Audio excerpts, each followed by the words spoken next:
Welcome back to our 51st episode of the Launch a Farm Show, where I interview Chip Barkel with EXP Realty in Toronto. In this episode, Chip and I talk about why he chooses to play the long game in his farm by building relationships that convert over time rather than just looking for right now business. Chip shares how he turned a disgruntled homeowner into a raving fan with a box of chocolates and a candid conversation. And Chip shares what he does to add value to his farm by using pop-bys and personalized cards to strengthen the connections. Chip shares a super easy way to use personalized cards to stay in touch and stand out from your competition.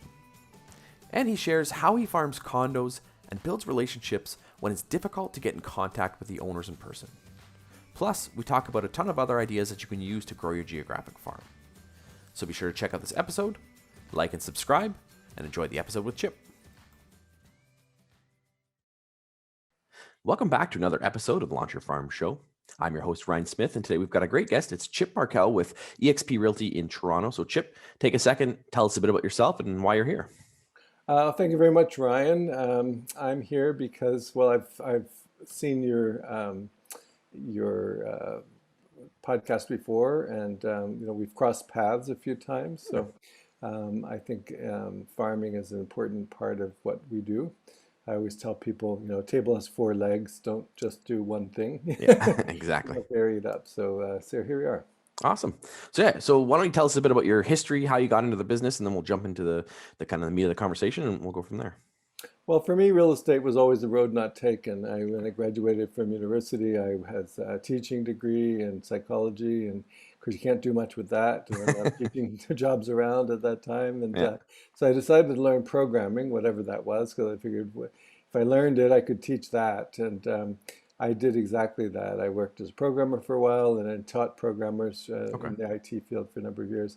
But real estate was always kind of like, road not taken. I wish I had done that. And then so at a certain point, I thought, well, if I don't do it now, when will I ever do it? Mm-hmm. So I took the plunge about 8 years ago or so, and haven't looked back. Nice. Yeah, after interviewing hundreds of agents, I found it's usually people get into business because they have a family member who's in the business, or it's kind of something they fall into, and it's not something that you plan from high school going, hey, I want to be an agent. So That's right. That's right. And when you're in a salaried position, it's kind of hard to walk away from a salary to say, to a job that has no salary, no promise. As Brian Buffini says, there's no ceiling, but there's no floor either. Yeah, so, exactly. No. So farming has been a big piece of your business. So let's talk about how that kind of started with you. How did you find out about farming? How did you get into it? And what did that look like for you? Well, when I first started, I was told, you have to door knock. And I thought, well, okay, I live in a particular area of Toronto, north end of Toronto, Willowdale. Yeah. So I tried door knocking, for a couple days. I hated it. Didn't really like it. Didn't find it successful. People were nasty. In fact, one woman, it's kind of a little bit of a funny story. One woman, when she realized I was a realtor, came out and looked me up. She was like, oh, where do you go with that, right? Yeah. So, and then she proceeded to tell me how a lady realtor had knocked on her door, and she referred her to a woman neighbor who, I don't know if she was old or sick or both, but anyway, she needed to sell. Mm-hmm. And she sold her house, and she said, she didn't even have the decency to come back and thank me. And wow. I said, that is, unfortunate. And so when I left, I came back the next day with a box of chocolate for her, imported chocolates. And I said, you're right, you deserve a thank you. And so here's your thank you. And she was like, you didn't have to do that. I was like, well, that's okay.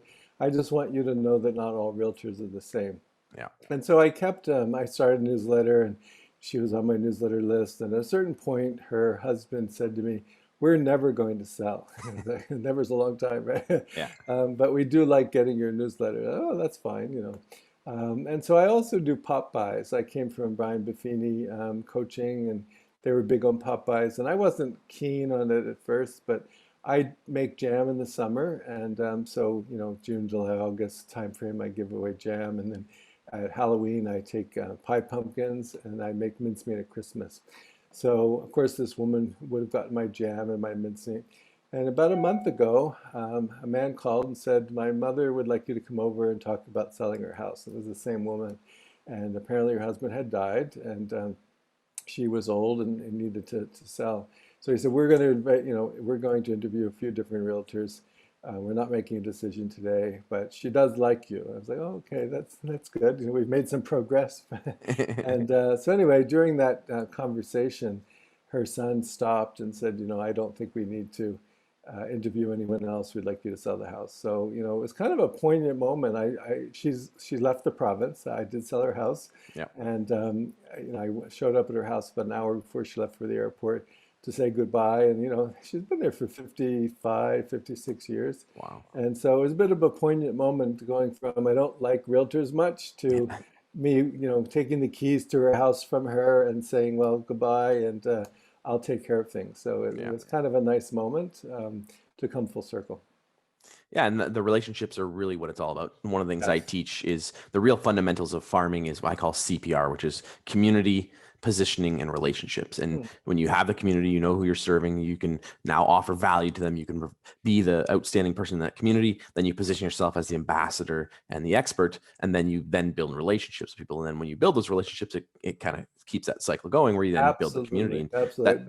it's Yeah. a big part of it. And that's obviously what have been working on. That's right. And that's the first I've heard of the CPR, but I couldn't agree more. It's exactly, you know, rather than just door knocking, give people a chance to get to know you. Yeah. And I do that through, you know, pop buys, my newsletter, but I also use send out cards as well to kind of keep in mind. Because, you know, someone once said to me, you know, people don't remember what they had for lunch on Thursday. You know, how do you expect people to remember you for 6 months or four Yeah. months? It's important to kind of stay in front of them. Yeah, and that consistency is really important. That's where people get the traditional idea of farming from, where it's you got to keep following up and following up. But I think the strategies that people used to do, or what used to work, which is just sending out a postcard every month, Mhm. doesn't work the same way. You have to up your game. You have to add more personality to it. You have to build those relationships and not just send out flyers and postcards, because that's not enough. And then you Yeah, need to take it to the next level if you want that's to right. really That's succeed. right. So when you were choosing your farm areas, I want to dive into that. What did that look like for you? Was it just that you lived in the area? Did you do your research?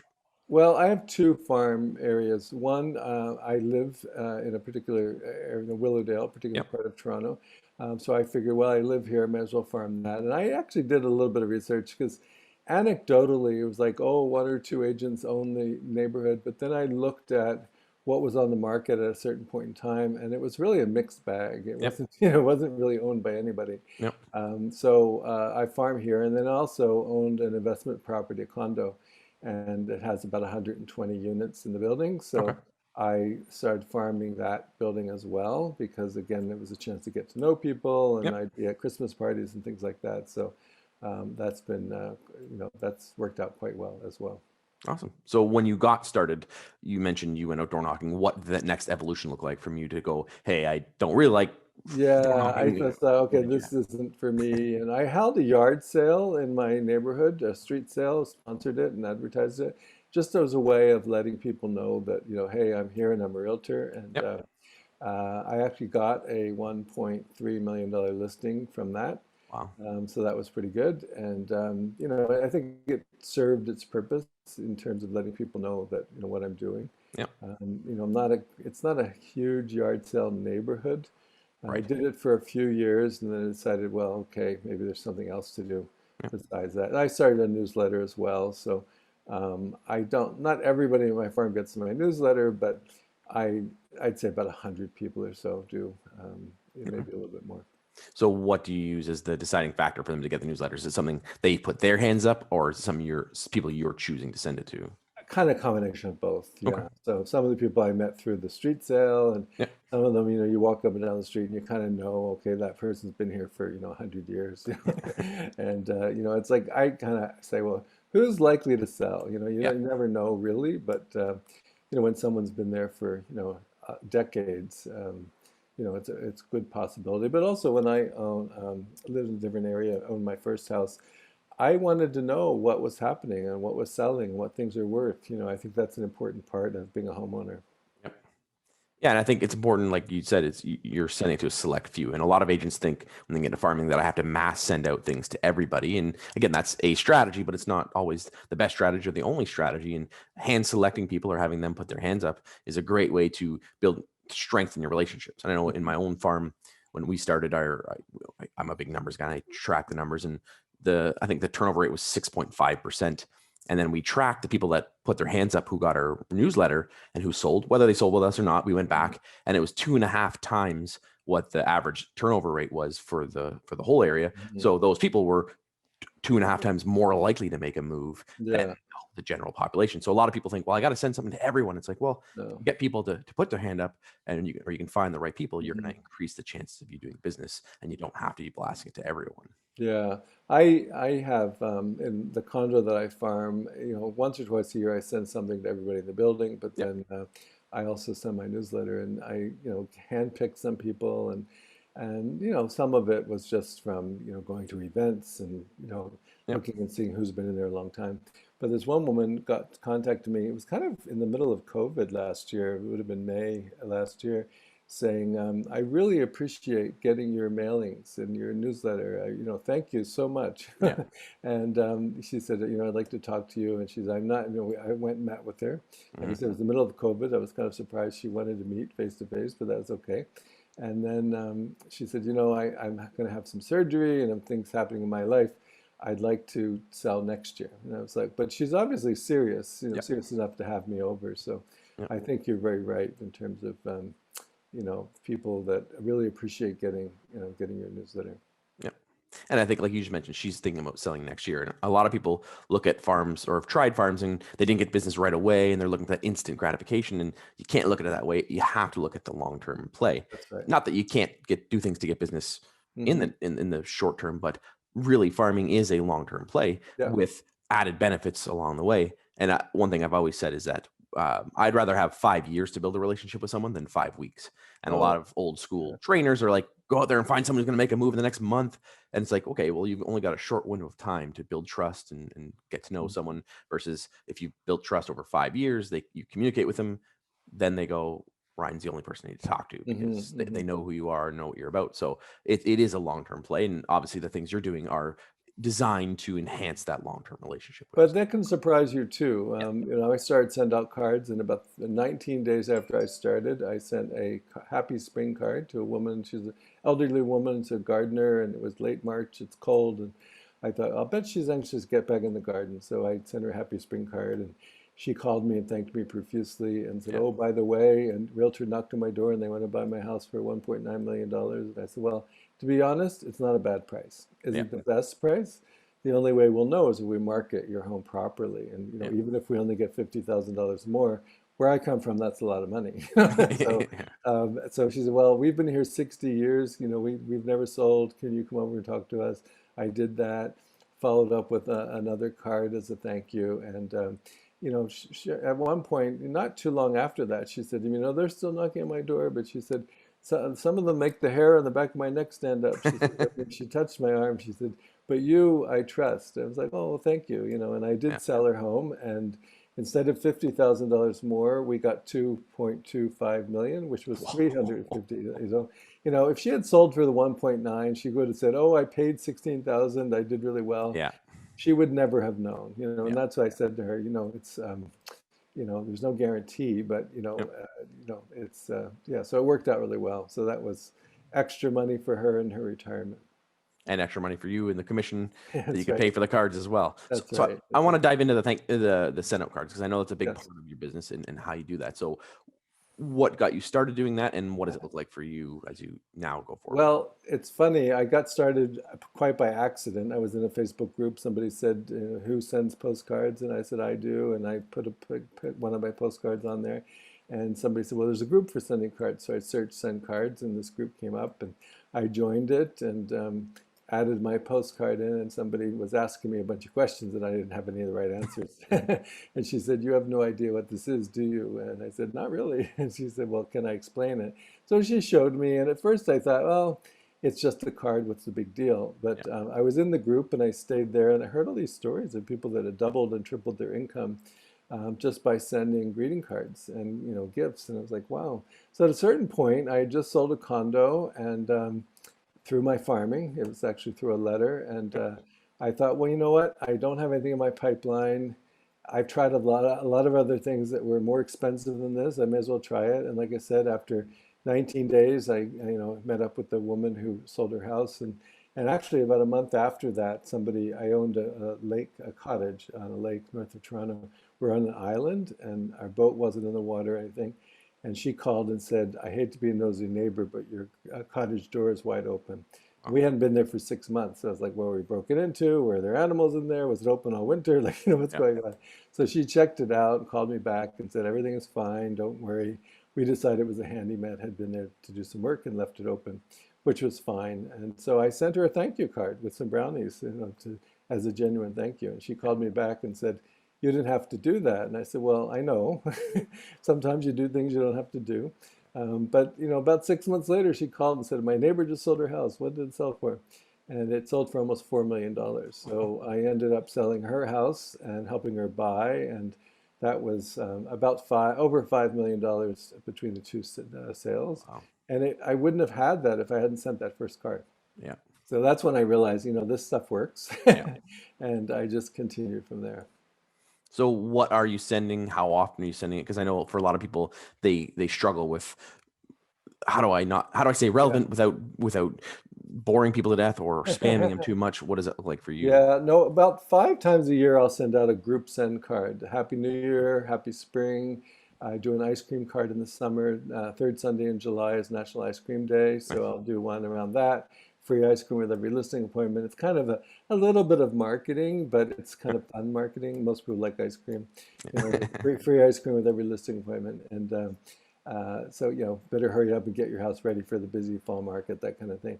And Thanksgiving, and then if I know when your birthday is, birthday. So 4 or 5 times a year, they'll get a card from me. And then in between, those unexpected cards, either, like I was driving down that woman's street and I thought, "Oh, send her a happy spring card," or, something else. You have a beautiful Mm. garden, or I saw you got something on Facebook and you got a promotion, or, kids, people like it when you recognize their kids. Yeah. So those kinds of things that are unexpected in between. So somebody might get as few as 4 or 5 cards or as many as 12. If somebody sends me a referral, they'll get a thank you. And, it goes from there. One of my clients, we got together and I finally met his girlfriend, and they were announcing they were going to have a baby. So I sent them a congratulations card. And then when the baby came, another card. So, if there's a reason to, he got 12 cards in a year, Yeah. but there's a reason for that. So, so it's just keeping in touch with people, making it about them, not about me. Yeah. That's the key, I think.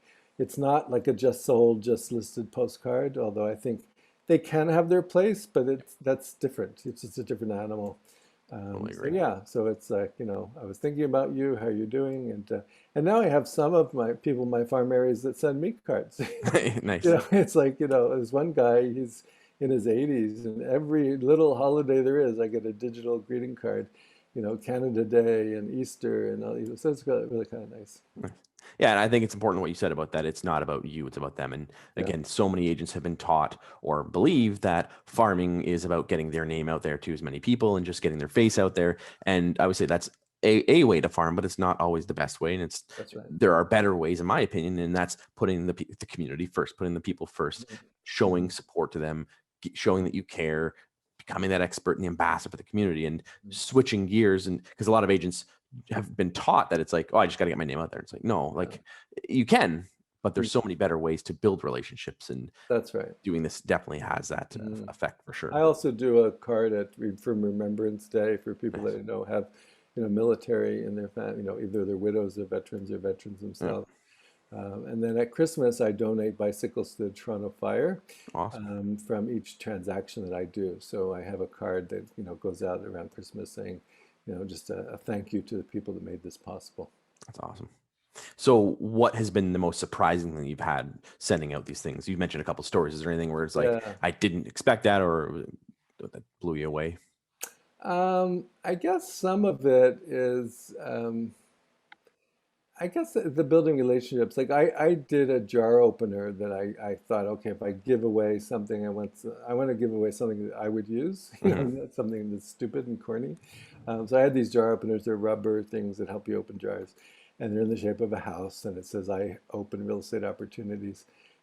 So I wanted, a friend of mine said, well, nobody's going to know what that is. And I said, well, some will, some won't. Yeah. piece of rubber, you know. Yeah. So I asked a friend, an older friend, if I could take a picture of her using the jar opener, opening a jar. And Ruth is 94 and she lives in a retirement home. Anyway, I got a call from the woman that runs the retirement home. Apparently, they'd asked her to be in a fashion show, and she said, "Well, I'm also a hand model." And she went and got my postcard that I put on their head model, Ruth was.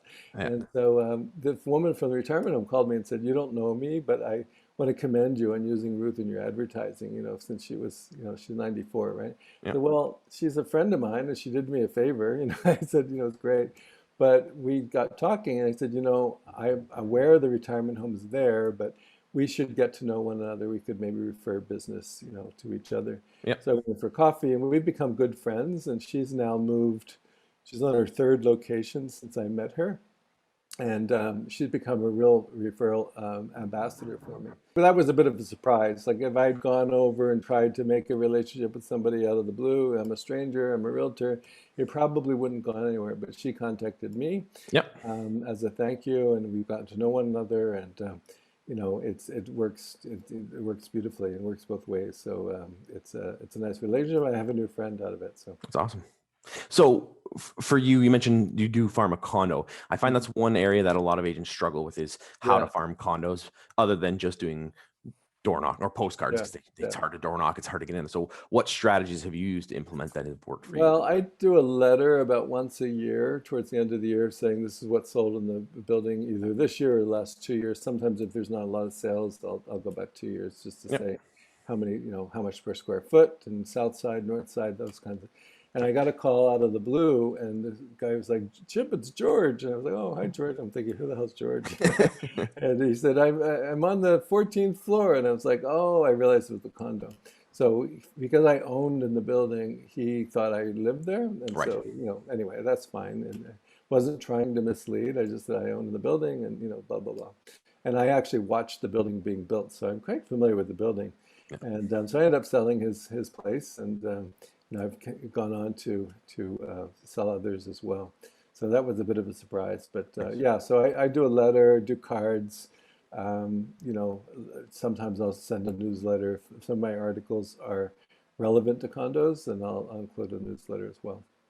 Awesome. And have you done anything, um, events in person and things like that, or is it more just off like physical I stuff? have. I've given things away at their Christmas party, their holiday party, and then this, I guess, it was this past Christmas, things with COVID, you know, nobody's having parties, but Yep. I got in touch with the person in charge of the hospitality, and she said, "Oh, we're going to have a raffle," so I donated two or three, I think it was three food baskets, Nice. they're kind of gourmet things that they could raffle off to people in the building. So I'm quite well known in the building. Like I'll get in the elevator and say, "Oh, the real estate guy." And so, yeah.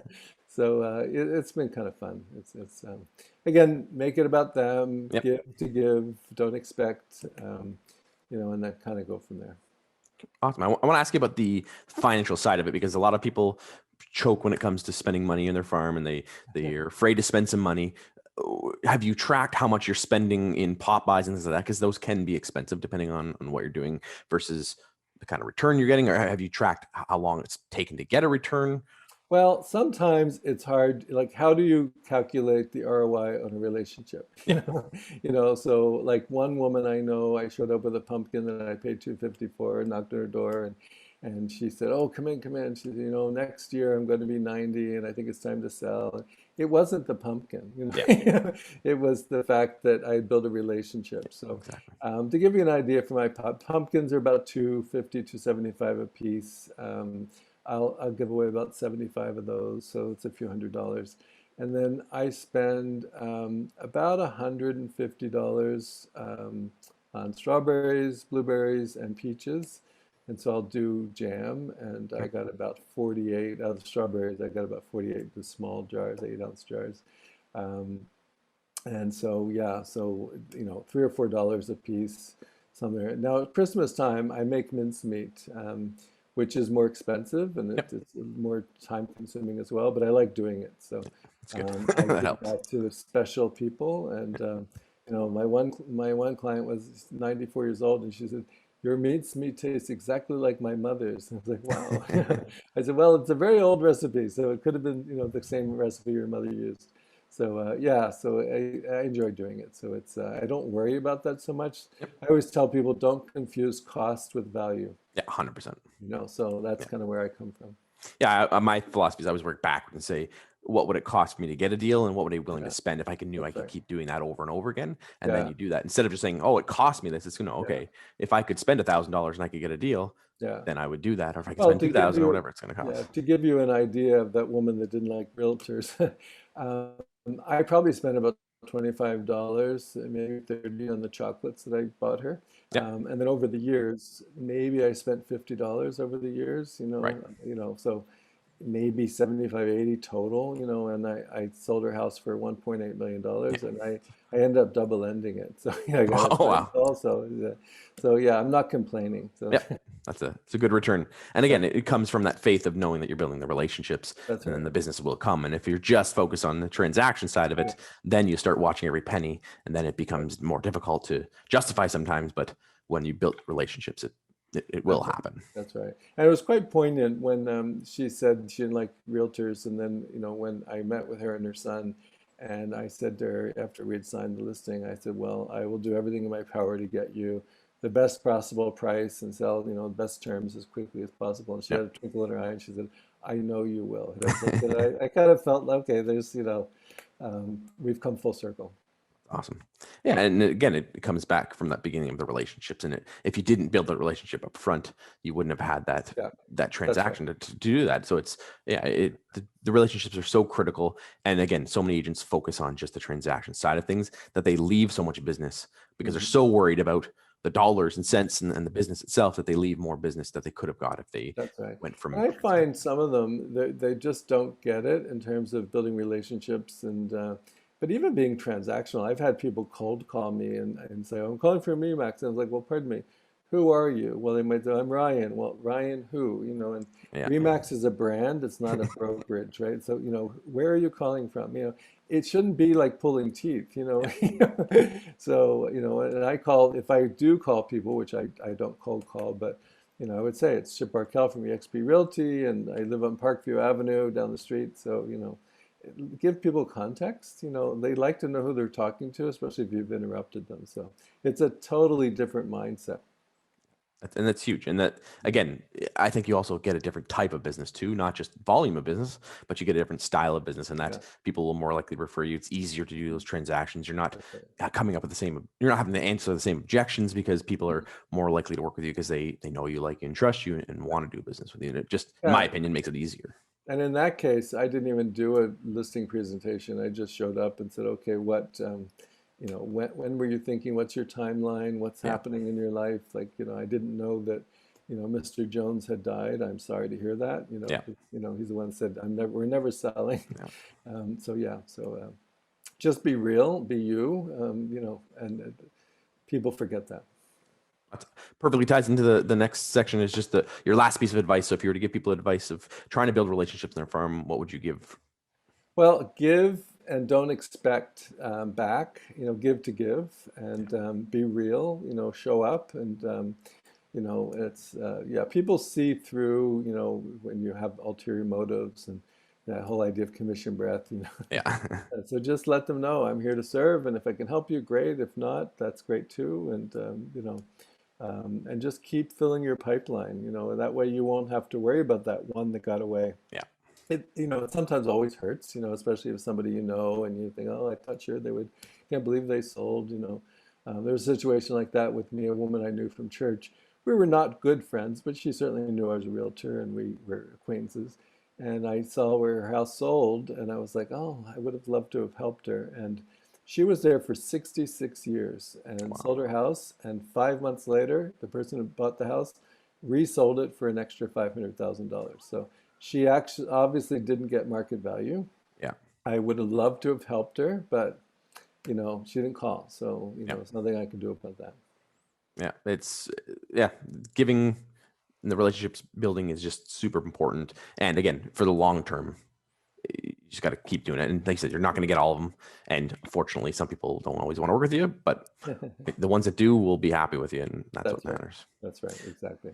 So we always wrap up with your best book. So what's one book that you'd recommend that's made an impact in your life, or you think would have an impact on our viewers' lives? Well, I'm going to give you two. The first one is The Power of Human Connection, and it's by Cody Bateman. And it's really about relationships and the whole send-out cards story of how the send-out cards works. But even if you didn't use send-out cards, it's an excellent book, and it's full of great tips on building your business through relationships. And the other one is a book. It's a shameless plug. I've been invited to co-author a book. It's coming out in September. It's called Becoming a Local Leader. And it's 20 stories of realtors that basically combining relationships and real estate. So I'm looking forward to that coming out in September. So stay tuned. It's edited by Grant Findley Shearis, and who runs the parkbench.com platform. So. Awesome. That's great. That's great advice. Great books. I have that book as well. The first one, the Human Connection, is great. And then we'll be sure to check out that your book when it comes out. So we'll put those in the show notes. People want to check out what you're up to and connect with you. What's the best way for them to do that? Chip at chipbarkel.com. I'm all over social media. If you Google me, you will find me. And I'm happy to connect.